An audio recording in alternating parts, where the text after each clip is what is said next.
नमस्कार। मैं आज आपको मंगलवार हनुमान जी की कहानी सुनाने जा रही हूँ।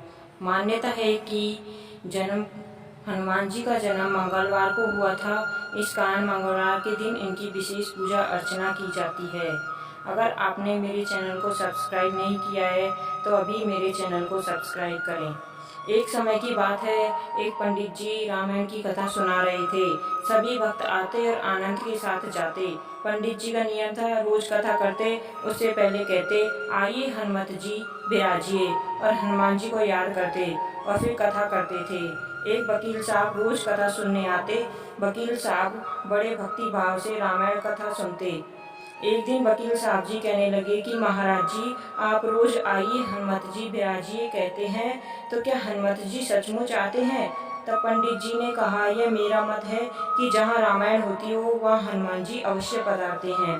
तब वकील साहब ने कहा, महाराज, अगर हनुमान जी यहाँ आते हैं तो आपको साबित करके दिखाना चाहिए। तब पंडित जी ने वकील जी को समझाया कि आस्था को किसी सबूत की कसौटी पर नहीं कसना चाहिए। यह तो भक्त और भगवान के बीच का प्रेम रस है। लेकिन वकील साहब नहीं माने और कहने लगे, यह बात आप हर जगह कथा करते हैं तब कहते हैं, तो महाराज आपको तो आज साबित करना ही होगा कि हनुमान जी कथा सुनने आते हैं।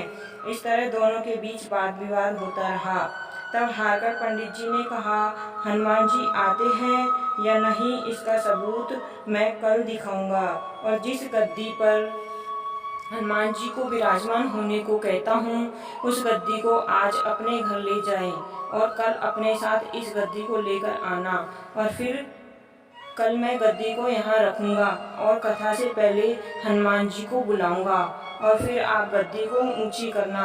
अगर गद्दी ऊंची उठ जाती है तो समझना हनुमान जी नहीं आते हैं, और नहीं उठती है तो हनुमान जी आते हैं। और वकील इस बात के लिए राजी हो गया। तब पंडित जी ने कहा, हम दोनों में से जो हारेगा उसका निर्णय भी कर लें, यह तो सत्य की परीक्षा है।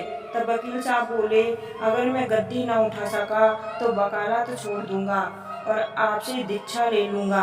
अगर आप पराजित हो गए तो आप क्या करेंगे? तब पंडित जी ने कहा, मैं कथा वाचन छोड़ के आपके ऑफिस का चपरासी बन जाऊंगा।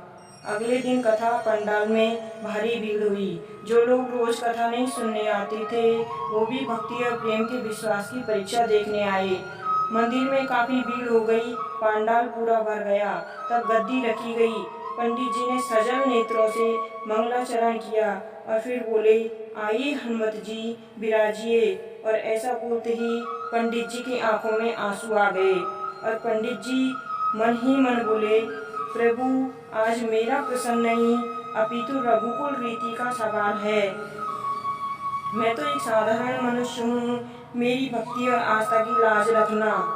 और फिर वकील साहब को निमंत्रण दिया गया, आइए और गद्दी ऊंची कीजिए। वकील साहब खड़े हुए और गद्दी उठाने के लिए हाथ बढ़ाया, पर गद्दी को स्पर्श भी न कर सके। उन्होंने 3 बार हाथ बढ़ाया, किंतु तीनों बार असफल रहे। पंडित जी देख रहे थे, गद्दी को पकड़ना तो दूर, वकील साहब गद्दी को छू भी ना सके। तब वकील साहब पसीने से तरबतर हो गए और हारकर पंडित जी के चरणों में गिर पड़े और बोले, महाराज, पता नहीं क्यों मेरे हाथ गद्दी तक पहुँच ही नहीं पा रहे हैं, अतः मैं अपनी हार स्वीकार करता हूँ। कहते हैं कि श्रद्धा से की गई भक्ति और आराधना में बहुत शक्ति होती है। मानो तो भगवान, नहीं मानो तो पत्थर। प्रभु की मूर्ति तो पत्थर की होती है, लेकिन भक्त की भक्ति से उसमें प्राण प्रतिष्ठा होती है और प्रभु वहाँ स्वयं विराजते हैं। जैसे हनुमान जी ने पंडित जी की लाज रखी, वैसे सबकी रखना।